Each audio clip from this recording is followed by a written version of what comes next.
Mesdames, Messieurs, bonjour. Merci de rester fidèles à Radio Sénégal. 13h au micro, François-Xavier Thiao. François-Xavier Thiao. Les titres de cette édition CAN 2017, le duel des fauves. Cet après-midi, les Lions de la Teranga affrontent les Lions indomptables du Cameroun. Match prévu à partir de 19h à Franceville, mais la pression commence déjà à monter. Nous serons en direct tout à l'heure avec Benoît Badian, l'un de nos envoyés spéciaux. Dès le début de ce journal, ce sera dans la page des sports que présente Mamadou. Bientôt, une nouvelle réglementation pour organiser les horaires de départ dans les gares routières. Une mesure annoncée par le ministre des Transports pour lutter contre les accidents de la circulation. Mansouri Limankan était hier à Kaffrine pour présenter les condoléances du gouvernement après l'accident qui a fait 17 morts à Mbadjenen. Et puis Rose Béthio lance la campagne de contre-saison en riz. Objectif emblaver 40 000 hectares, mais plusieurs contraintes sont à lever pour réussir le pari. Radio Sénégal est au Gabon et vous y êtes. La CAN 2017 vient chez vous grâce à nos ondes. Du 14 janvier au 5 février, vous aurez tout sur la Coupe d'Afrique des Nations de football. L'équipe de Radio Sénégal sera avec les Lions du foot pour tout vous dire. Et Mamoudli est en studio, bonjour. Bonjour François Zavédian. Seul sujet Sénégal-Cameroun à partir de 19h. C'est à l'occasion des quarts de finale qui débutent d'ailleurs à 16h avec Burkina Faso, Tunisie. 19h sera donc le face à face entre les Lions indomptables et les Lions de la Teranga. À quelques heures de ces face à face, quelle ambiance, quelles sont les dernières nouvelles pour être édifiés? Nous allons faire appel à un de nos envoyés spéciaux, Benoît Badian. Benoît Badian, bonjour. Bonjour, Moudoui. Alors, Sénégal-Cameroun, ce sera à 19h. Les dernières informations et l'ambiance à cet instant précis.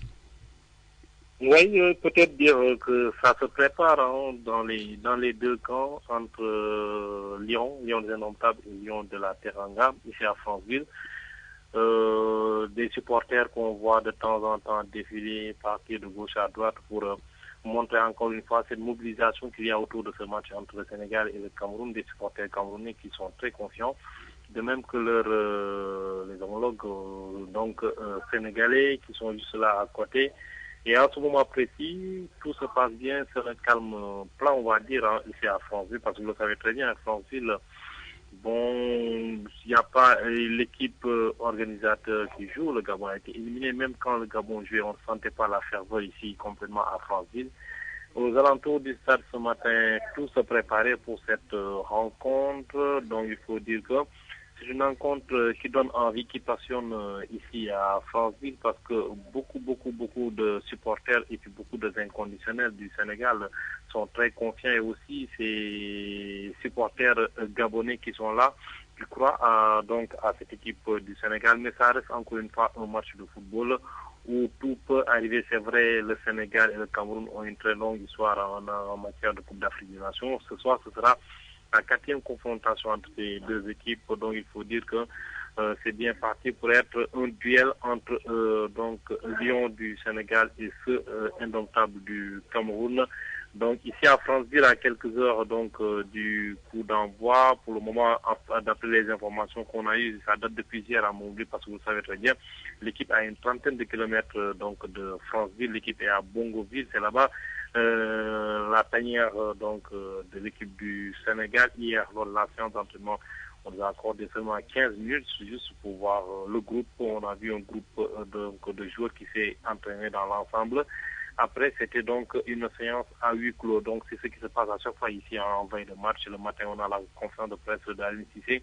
Après, dans l'après-midi, on a juste 15 minutes pour voir les joueurs. Après, on ferme les portes pour laisser Alain Cissé sous le soin de travailler tranquillement. Mais après, hier, ce qu'on a dit, c'était toujours le même groupe qui s'entraînait, tous les 23 qui s'entraînaient.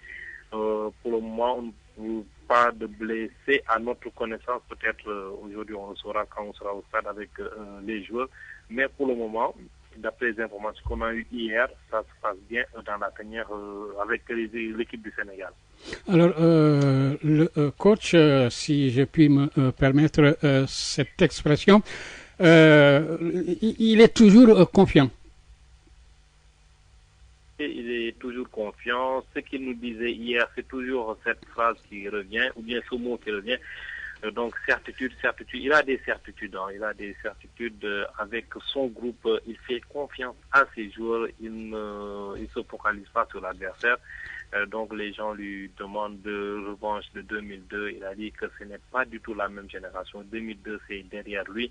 Il ne se focalise pas sur 2002. Il n'y a pas de revanche du tout à prendre. C'est un match de quart de finale différent des autres matchs. Un match à gagner pour continuer la compétition. C'est le discours de Aliou Cissé. Oui, effectivement, on l'a vu très confiant, de même que Karamou, le joueur de défenseur central du Sénégal, qui était avec lui à la conférence de presse hier dans un match. Ils sont aussi très confiants. En fait, c'est cette confiance qu'ils dégagent apparemment. Donc, et c'est ce qu'on a vu hier lors de la séance d'entraînement. Un groupe très confiant, un groupe qui apparemment qui ne s'est pas mis la pression, un groupe qui s'est entraîné très relax dans une bonne ambiance, comme d'habitude, avec beaucoup aussi de concentration. Alors, ce match sera vu et supporté pour les Lions avec le 12e Gaïndé. Quelle nouvelle pour ces 12e Gaïndé, ceux de Dakar comme ceux d'ailleurs? En fait, ici, ils sont en ordre dispersé. Bon, ceux de Dakar, il paraît qu'ils sont venus récemment lors du 3e match. Bon, ceux qui sont ici se sont organisés depuis le début. Depuis le début, ils continuent à s'organiser. C'est des supporters qui sont venus de Libreville, ils sont installés ici à Franceville, des supporters qui sont venus des pays limitrophes aussi, qui sont venus même du Cameroun, du Congo-Brazzaville tout près, et aussi d'autres, il y en a même qui viennent de la Côte d'Ivoire. Ça veut dire qu'il y a une forte communauté sénégalaise, il y a des supporters qui sont là. Ils se préparent, tous ils sont là, ils sont en train de se préparer pour ce match. Donc il y a aussi ces supporters qui viennent de Dakar qui sont venus s'ajouter. Ils avaient des soucis pour venir ici à Franceville et finalement ils sont arrivés à faire quelques supporters venant de Dakar lors de la 3e sortie de l'équipe du Sénégal. Mais dans tout ça, ils sont en train de se préparer. Hier on a fait un tour là-bas, ils étaient donc fin prêt donc pour ce match-là, donc important à noter aussi. Merci Benoît Badiane. Rendez-vous à 19h pour le match Sénégal-Cameroun, match de quart de finale de la CAN Gabon 2017. Quelqu'un à qui nous allons demander ce qu'il pense de ce match de quart de finale, mais de l'autre match de quart de finale également, Tunisie-Burkina Faso. Il s'agit de notre consultant Cheikh Tidiane Biteye. Il revient sur ces deux matchs de cet après-midi.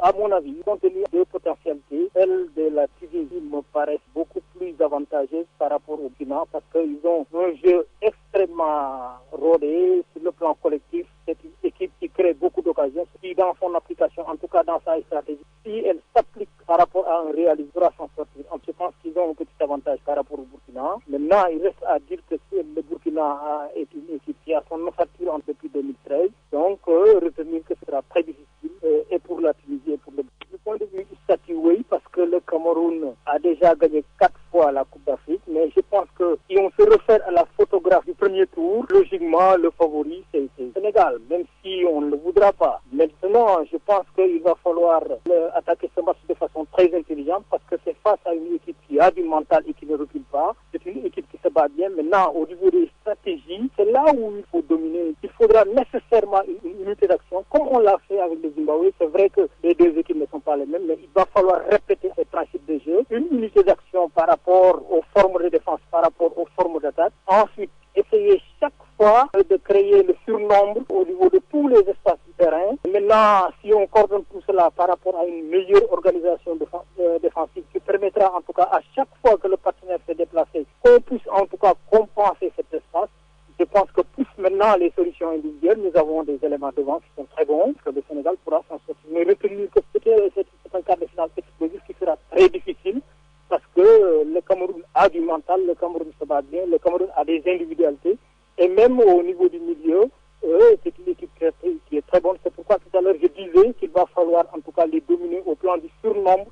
toutes les zones du terrain. Cheikh Tidiane Biteye au micro de Abi Diallo. Sénégal-Cameroun, enfin, la confrontation de Maniokh qui refuse de s'aventurer à faire des pronostics, mais tout le monde sait pour quel pays bout son cœur. Cheikh Fall. Enfin, la confrontation, le choc de deux lions qui va sûrement laisser une poudrière. Le destin met de nouveau aux prises deux lions aux dents bien diamantées. Suivez le regard de Maniokh. Quoi qu'il en soit, cette rencontre ne sera pas de tout repos. Et pour les joueurs et pour le coach, mais aussi et surtout pour le premier supporter du banc de touche, Ali Cissé compte sur ses braves poulains pour laver l'affront. Ce match Sénégal-Cameroun va être le phare de cette CAN gabonaise, qui se déroule au Gabon. Bon, réservons le reste pour demain, où le soleil dardera ses rayons sur Dakar ou sur Yaoundé. Mais si le vol retour est retardé pour les rescapés, il n'y a pas d'autre choix. Il faut gagner ou plier bagage. Sénégal-Cameroun, c'est tout un peuple debout de Kemtan à Molorten, chez Tebdal. Dans les bureaux, tout le monde retient son souffle. Molorten, Radio Sénégal, Cheikh Fall. Merci, Cheikh Fall. Rendez-vous est donné aux auditeurs sur la RTS pour vivre en direct les matchs de quart de finale de cet après-midi. CAN Gabon 2017 à 16h, Burkina Faso, Tunisie, et à 19h, Sénégal, Cameroun. Françoise Avietian. Merci, Mamoudouli. Radio Sénégal, l'actualité, par vous, pour vous, chez vous. Radio Sénégal à 13h12. Le ministre des Transports s'est rendu hier à Kaffrine pour présenter les condoléances du gouvernement suite à l'accident de la circulation qui a fait 17 morts à Mbadjenen dans la commune de Malem-Modar. À cette occasion, Mansour Elimane Kane a annoncé qu'une réglementation sur les horaires de départ dans les gares routières va bientôt entrer en vigueur au Sénégal. Voici le ministre Mansour Elimane Kane au micro de Daouda Badiane. On ne va plus permettre des transporteurs de quitter à une certaine heure pour aller à des destinations très éloignées. Je vous donne un exemple. Comment peut-on permettre un chauffeur de quitter Dakar à 10h de la nuit pour dire qu'il sera à Tamba avec un bus rempli de monde? Ça, c'est un risque. Le premier de ces risques, c'est que la nuit elle-même est un facteur réducteur de visibilité. Le deuxième risque, on ne le sait pas. Si un accident se passe, ça devient plus difficile de porter secours à des gens qui sont à milieu des zones hospitalières. Donc, je pense que ça, c'est des choses qu'il faut prescrire. Et le ministre de l'Intérieur, moi-même, sous l'égide du Premier ministre, on est en train de travailler pour la mise en œuvre de cette réglementation des heures au niveau des gares routières. Et probablement, dernier point aussi, c'est qu'au niveau des gares routières, il faut bien que le contrôle se fasse. Ce n'est pas seulement un contrôle de pièces d'identité, mais un contrôle de passagers. Combien de passagers on a dans le bus en transport en commun? Et le comparer à ce qui est normal. Voilà, Mansour Elimane Kane, ministre des Transports. La campagne de contre-saison sèche a été lancée à Ross Béthio. Objectif, emblaver 40 000 hectares cette année. Autorités administratives et producteurs ont passé en revue les contraintes qui seraient liées à la réalisation d'un tel objectif. Il a été beaucoup question du remboursement des dettes des producteurs. Tabadial. Pour y arriver, l'État a mis d'énormes moyens en mobilisant beaucoup de milliards pour le programme d'autosuffisance en riz. Farissé, préfet du département de Dagana. Commencez par le désendettement. Rien qu'à ce niveau, l'État a consenti un effort de 13 milliards. Vous allez au niveau du matériel agricole. C'est des moissonneuses batteuses, trentaine. Vous avez les GMP groupes motopompes qui sont en train d'être réceptionnés. Au niveau des aménagements, également, des efforts importants sont en train d'être faits. Selon les producteurs, beaucoup de difficultés plombent la filière. Pour arriver à l'autosuffisance, il faut prioriser la double culture. Ousseynou Ndiaye, président du CIRIS. On sait qu'on a une campagne hivernale qui était plus ou moins catastrophique. Il y a eu des baisses de rendement, il y a eu le problème des rats, il y a eu le problème des oiseaux surtout. Quand on parle de double culture, cela veut dire quoi? Cela veut dire que les superficies qui sont exploitées en en contre-saison sont exploités en hivernage. La SAED compte accompagner les producteurs pour lever toutes les contraintes liées à la filière. Seyni Ndaw, directeur général adjoint de la SAED. Nous sommes en 2017, année charnière pour atteindre donc l'autosuffisance alimentaire en riz. Il fallait se remobiliser avec tous les acteurs pour voir comment les accompagner dans le cadre de la saison sèche chaude 2017, mais également pour l'hivernage prochain. La question de remboursement des dettes est beaucoup revenue au cours des débats. La CNCAS, qui est à un taux de remboursement de 76%, exhorte les producteurs à s'acquitter de leurs dettes. RTS Saint-Louis, Daba Diallo. Piquinote de la troisième étape de réception des manuels scolaires. Pour cette opération, quelques 5 millions d'ouvrages pour plus de 8 milliards de francs CFA ont été remis gratuitement aux élèves. C'est un programme déroulé par l'État du Sénégal en partenariat avec le Canada. Le ministre de l'Éducation nationale, Serigne Mbaye Thiam, en parle au micro de Ali Ndiaye Diouf. Le manuel constitue pour l'élève un excellent outil de découverte de soi, de découverte d'autrui, de découverte du monde. Le manuel constitue un intrant pédagogique essentiel et l'un des facteurs clés de l'amélioration de la qualité des enseignements-apprentissages. Pour la première étape, CICP, l'investissement s'est élevé à 1,577 milliard pour 1,441 milliard manuels et guides d'utilisation. Pour la deuxième étape, C1, C2, 1,947 milliard manuels et guides dont le coût s'élève à 2,352 milliard pour cette année. La troisième étape, CM1, CM2, sera couverte avec la mise à disposition de 1,538 milliard manuels et guides dont la valeur se chiffre à 1,811 milliard de francs CFA. Au total, c'est 5,4 milliard manuels et livrets d'intégration qui ont été injectés dans l'enseignement élémentaire entre 2014 et 2016.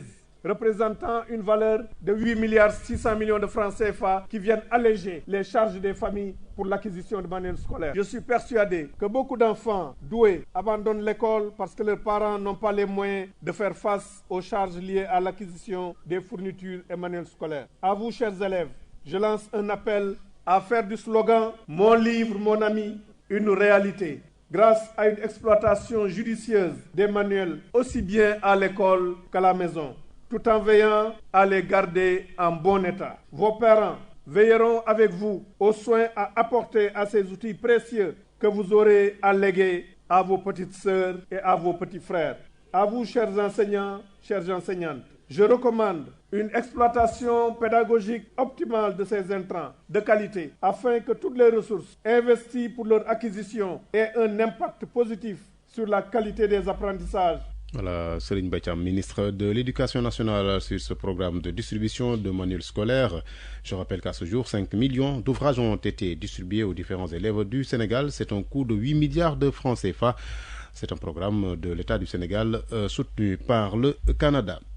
Grand Prix du chef de l'État des Arts et des Lettres, la date limite de clôture des inscriptions a été repoussée jusqu'au 15 février prochain. Une prolongation due au manque d'affluence de candidats. À l'heure où nous parlons, ils ne sont qu'une dizaine de candidats à s'être inscrits, alors que les organisateurs attendent une cinquantaine, voire soixantaine de candidats. Le Grand Prix du chef de l'État a été relancé cette année après quelques années de pause. Aïssatou Sall. C'est à l'ouverture de la 12e édition de Dakar en 2016 que le chef de l'État avait annoncé la relance du Grand Prix du président de la République pour les arts et les lettres. Depuis cette annonce, le ministère de la Culture s'active pour la réussite de l'événement. Un appel à candidature a été lancé, mais les inscriptions qui devaient prendre fin ce 31 janvier ont finalement été prolongées faute de candidats. Nous n'avons pas encore beaucoup de candidatures, ce n'est pas encore le rush. Nous avons décidé, pour peut-être donner plus de chance à ceux qui ne sont pas encore prêts, de repousser de 15 jours la date limite des dépôts. Donc la date de clôture est retenue pour le 15 février. Nous en sommes à peut-être entre 15 et 20 pour le moment. Nous attendons quand même un nombre beaucoup plus important, au moins entre 50 et 60 candidatures. Le directeur des arts, Abdoulaye Koundoul. Il est possible que certains ne soient pas au courant. Donc il y a peut-être lieu de renforcer davantage la communication. Mais je pense essentiellement que c'est dû à l'effet de reprise. C'est toujours difficile de reprendre quand on reste un certain nombre d'années sans organiser. Je vous signale que la dernière organisation de ce Grand Prix-là remonte de 2012. Les disciplines concernées sont la danse, la musique, le cinéma, les cultures urbaines, la littérature, la mode et les arts visuels. Ce concours s'adresse à tous les artistes, interprètes ou ou artistes créateurs dans ces disciplines bien déterminées et ensuite aux artistes sénégalais qui sont résidents ici au Sénégal ou à l'extérieur. Ils viennent proposer une œuvre qui est en fait un beau prétexte pour ne pas s'arrêter là et revoir, revisiter aussi tout le background de l'artiste parce que le Grand Prix ne saurait être attribué sur la base d'une seule œuvre. Donc c'est l'œuvre proposée qui est le prétexte et aussi tout le background de l'artiste qui se présente. Il y aura 2 grands prix pour les arts et un prix d'encouragement. Chaque grand prix aura 10 millions de francs CFA. Pour l'instant, aucune date n'a été fixée pour la tenue du grand événement. Aïssatou Sall, 32 pays membres de l'ARC, la mutuelle panafricaine de gestion des risques, étaient en conclave à Dakar. Les experts techniques ont été formés à la rédaction du document à fournir à l'ARC pour une prise en charge en cas de catastrophe naturelle. Le Sénégal, qui en 2015 a reçu 10 milliards de francs CFA de couverture d'assurance, a partagé son expérience. Djamila Koli. Sur décision des chefs d'État, l'Union africaine a créé en 2012 la mutuelle panafricaine de gestion des risques. Mise en œuvre, l'ARC a versé une indemnité d'assurance au Niger, à la Mauritanie et au Sénégal. Le Sénégal, qui a émis un paramètre de risque basé sur la sécheresse, a perçu en 2015 une couverture d'assurance. Une expérience à partager avec les pays membres de l'ARC. L'administrateur national de l'ARC, Massamba Diop. Le Sénégal a reçu 10 milliards de francs CFA. Et cette indemnité a permis au Sénégal de financer son plan de réponse, distribution de riz à peu près 1 million de personnes et ayant aidé 100 000 éleveurs. L'objectif de cet atelier est de renforcer les capacités de ces experts. Les experts des pays anciens comme le Sénégal vont échanger et partager leur expérience avec leurs homologues sur la définition des paramètres de transfert de risque. Tous les ans, les pays sont appelés à verser un montant lié à l'ampleur du risque de catastrophe naturelle identifié et la mutuelle panafricaine, dont la couverture de risque est limitée à 16 milliards de nos francs, invite les pays à présenter les risques auxquels ils sont confrontés. La responsable de l'Afrique de l'Ouest et du centre à l'ARC, Assia Sidi. C'est une rencontre technique au cours de laquelle les représentants des pays présents vont discuter sur les paramètres les plus optimaux pour eux.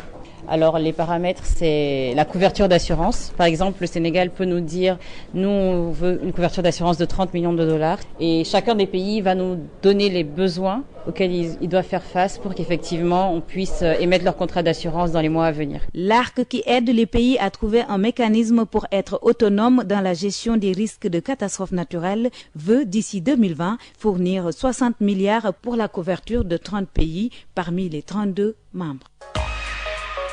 Radio Sénégal, la revue de presse.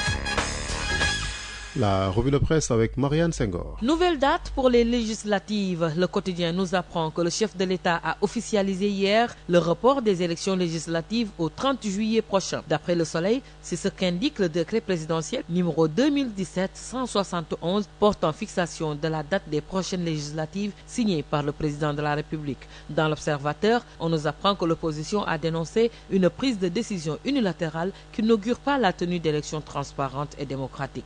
Pourtant, écrit le quotidien, c'est la date initialement retenue, le 2 juillet, lors de la rencontre du 1er décembre entre le chef de l'État et Manko Wattu Sénégal, a fait l'objet d'un report. C'est parce que certaines voix s'étaient élevées pour dénoncer la coïncidence avec le Ramadan. Cela précise le journal Enquête, même si certains députés militaient pour le respect du calendrier républicain. Au finish, note le journal, le président de la République a tranché en faveur de la majorité. Après avoir refusé de répondre à l'invitation du chef de l'État au palais pour discuter du processus électoral, les membres de Manko Wattu Sénégal recusent le ministre de l'Intérieur pour l'organisation des prochaines législatives sous prétexte qu'ils ne lui font pas confiance, notent les Échos. D'après ce journal, Manko Wattu Sénégal promet d'aller au front dans les prochains jours. Après la politique, on passe à la religion pour parler de la grande conférence internationale organisée par l'Association des Amis de El Hadj Oumar Tall. Dans Le Soleil, on nous apprend que le président de la République, qui a présidé la cérémonie, a magnifié l'œuvre de Thierno Mountaga Tall,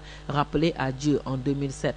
Enseignant et éducateur hors pair, acteur du dialogue interreligieux et islamo-chrétien, le président de la République déclare que Thierno Mountaga Tall est un repère qui transcende les âges et les contingences. C'est pourquoi il réaffirme son engagement à faire rééditer l'ouvrage de référence sur le parcours de Oumar Foutiyou Tall, intitulé Les perles rares, dont Thierno Mountaga Tall a consacré plus de 30 ans de sa vie à la rédaction. Sport, CAN 2017, Sénégal-Cameroun, c'est aujourd'hui à 19h. Duel de fauves dans la jungle de Franceville, titre Vox Sport. Le quart, Manchallah, s'exclame Libération, comme s'il faut battre le Cameroun aujourd'hui pour croire à la possibilité d'un premier titre continental. Sénégal-Cameroun, c'est une histoire, un duel de lion, note Vox Populi. Selon l'Observateur, entre une équipe qui fait peur après un premier tour convaincant et un adversaire qui n'a plus rien à perdre, la bataille s'annonce épique entre les Lions du Sénégal et les Lions indomptables dont elle est, écrit le journal. Et oui, c'est le moment de rugir, titre Enquête. Dans les Échos, le coach du Cameroun, Hugo Broos, déclare qu'ils vont essayer de jouer à leur meilleur niveau pour battre le Sénégal. Au moment où Aliou Cissé affiche son optimisme en déclarant que ce sera un match difficile, mais nous passerons. À 13h26, c'est la fin de ce journal. Je rappelle les titres. Bientôt une nouvelle réglementation pour organiser les horaires de départ dans les gares routières. Une mesure annoncée par le ministre des Transports pour lutter contre les accidents de la circulation. Mansour Eliman Khan était hier à Kaffrine pour présenter les condoléances du gouvernement après l'accident qui a fait 17 morts à Mbadjanel. Et puis Rose Béthio qui lance la campagne de contre-saison sèche en riz. Objectif emblavé 40 000 hectares, mais plusieurs contraintes sont à lever pour réussir le pari. CAN 2017, le duel des fauves. Cet après-midi, les Lions de la Teranga affrontent les Lions indomptables du Cameroun. Match prévu à partir de 19h en Franceville où la pression commence déjà à monter. Vous avez suivi les explications de Benoît Badian en début de journal. L'équipe technique en cabine Modou Diop au CEDEM Laba Soumaré, journal réalisé par Oulé Dikan devant le micro François-Xavier Thiaw. Merci de votre fidélité à Radio Sénégal. Bon après-midi à toutes et à tous.